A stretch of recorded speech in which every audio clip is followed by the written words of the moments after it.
I, I, I, when you see a group photograph that you are in, whose picture do you look for first? If we merely try to impress people and get people interested in us, we will never have many true, sincere friends. Friends, real friends, are not made that way. Napoleon tried it, and in his last meeting with Josephine he said, "Josephine, I have been as fortunate as any man ever was on this earth. And yet, at this hour, you are the only person in the world on whom I can rely." And historians doubt whether he could rely even on her. Alfred Adler, the famous Viennese psychologist, wrote a book entitled, What Life Should Mean to You. In that book he says, "It is the individual who is not interested in his fellow men who has the greatest difficulties in life, and provides the greatest injury to others. It is from among such individuals that all human failures spring." You may read scores of erudite tomes on psychology without coming across a statement more significant for you and for me. Adler's statement is so rich with meaning that I am going to repeat it in italics. It is the individual who is not interested in his fellow men who has the greatest difficulties in life, and provides the greatest injury to others. It is from among such individuals that all human failures spring. I once took a course in short story writing at New York University, and during that course the editor of a leading magazine talked to our class. He said he could pick up any one of the dozens of stories that drifted across his desk every day, and after reading a few paragraphs he could feel whether or not the author liked people. If the author decently liked people, he said, people won't like his or her stories. This hard-boiled editor stopped twice in the course of his talk on fiction writing, and apologized for preaching a sermon.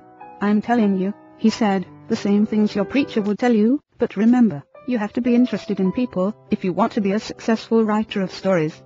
If that is true of writing fiction, you can be sure it is true of dealing with people face to face." I spent an evening in the dressing room of Howard Thurston the last time he appeared on Broadway. Thurston was the acknowledged dean of magicians.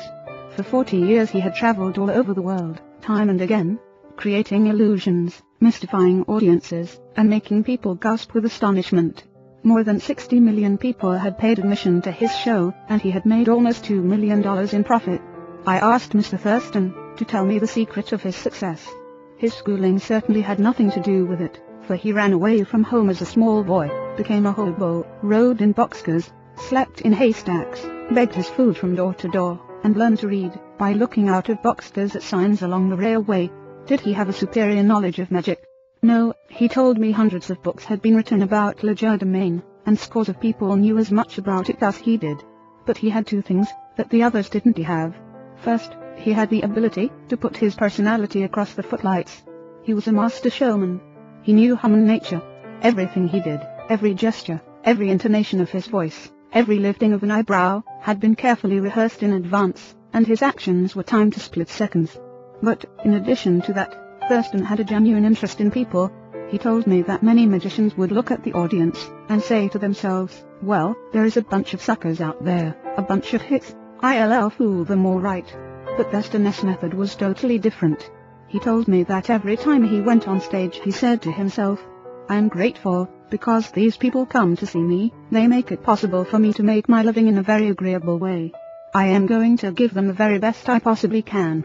He declared he never stepped in front of the footlights without first saying to himself over and over, "I love my audience. I love my audience." Ridiculous. Absurd. You are privileged to think anything you like. I am merely passing it on to you without comment as a recipe used by one of the most famous magicians of all time. George Dyke of North Warren, Pennsylvania, was forced to retire from his service station business after 30 years, when a new highway was constructed over the site of his station. It wasn't long before the idle days of retirement began to bore him, so he started filling in his time trying to play music on his old fiddle. Soon he was traveling the area to listen to music and talk with many of the accomplished fiddlers. In his humble and friendly way he became generally interested in learning the background and interests of every musician he met. Although he was not a great fiddler himself, he made many friends in this pursuit. He attended competitions and soon became known to the country music fans in the eastern part of the United States as Uncle George, the fiddle scraper from Kinzua County. When we heard Uncle George, he was 72 and enjoying every minute of his life. By having a sustained interest in other people, he created a new life for himself at a time when most people consider their productive years over. That, too, was one of the secrets of Theodore Roosevelt's astonishing popularity. Even his servants loved him. His valet, James E. Amos, wrote a book about him entitled Theodore Roosevelt, Hero to His Valet. In that book Amos relates this illuminating incident. My wife one time asked the president about a Bob White. She had never seen one and he described it to her fully. Some time later, the telephone at our cottage rang. Amos and his wife lived in a little cottage on the Roosevelt estate at Oyster Bay. My wife answered it, and it was Mr. Roosevelt himself. He had called her, he said, to tell her that there was a Bob White outside her window and that, if she would look out she might see it. Little things like that were so characteristic of him. Whenever he went by our cottage, even though we were out of sight, we would hear him call out, "Ooh, Annie," or "Ooh, James." It was just a friendly greeting as he went by. How could employees keep from liking a man like that? How could anyone keep from liking him? Roosevelt called at the White House one day, when the President and Mrs. Taft were away.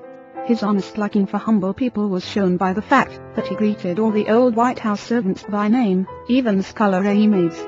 When he saw Alice, the kitchen maid, right such a butt, he asked her if she still made cornbread. Alice told him that she sometimes made it for the servants, but no one ate it upstairs.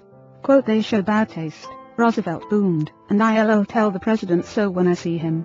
Alice brought a piece to him on a plate, and he went over to the office eating it as he went, and greeting gardeners and laborers as he passed. He addressed each person just as he had addressed them in the past. Ike Hoover, who had been head usher at the White House for 40 years, said with tears in his eyes, "It is the only happy day we had in nearly 2 years, and not one of us would exchange it for a $100 bill." The same concern for the seemingly unimportant people helped sales representative Edward M. Sykes Jr., of Chatham, New Jersey, retain an account. Many years ago, he reported, "I called on customers for Johnson & Johnson in the Massachusetts area. One account was a drugstore in Hingham. Whenever I went into this store I would always talk to the soda clerk and sales clerk for a few minutes, before talking to the owner to obtain his order. One day I went up to the owner of the store, and he told me to leave as he was not interested in buying J&J products anymore, because he felt they were concentrating their activities on food and discount stores to the detriment of the small drugstore. I left with my tail between my legs, and drove around the town for several hours. Finally, I decided to go back and try at least to explain our position to the owner of the store. When I returned I walked in, and as usual said hello to the soda clerk and sales clerk. When I walked up to the owner, he smiled at me, and welcomed me back. He then gave me double the usual order. I looked at him with surprise, and asked him what had happened since my visit only a few hours earlier. He pointed to the young man at the soda fountain and said that, after I had left, the boy had come over and said that I was one of the few salespeople that called on the store that even bothered to say hello to him, and to the others in the store. He told the owner that if any salesperson deserved his business, it was I. The owner agreed, and remained a loyal customer. I never forgot that to be genuinely interested in other people is the most important quality for a salesperson to possess, for any person, for that matter. I have discovered from personal experience that one can win the attention and time and cooperation of even the most sought-after people by becoming genuinely interested in them. Let me illustrate. Years ago I conducted a course in fiction writing at the Brooklyn Institute of Arts and Sciences, and we wanted such distinguished and busy authors as Kathleen Norris, Fannie Hurst, Ida Tarbell, Albert Basin Terhune and Rupert Hughes to come to Brooklyn and give us the benefit of their experiences. So we wrote them, saying we admired their work and were deeply interested in getting their advice and learning the secrets of their success. Each of these letters was signed by about 150 students. We said we realized that these authors were too busy to prepare a lecture. So we enclosed a list of questions for them to answer about themselves and their methods of work. They liked that. Who wouldn't like it? So they left their homes and traveled to Brooklyn to give us a helping hand. By using the same method, I persuaded Leslie M.,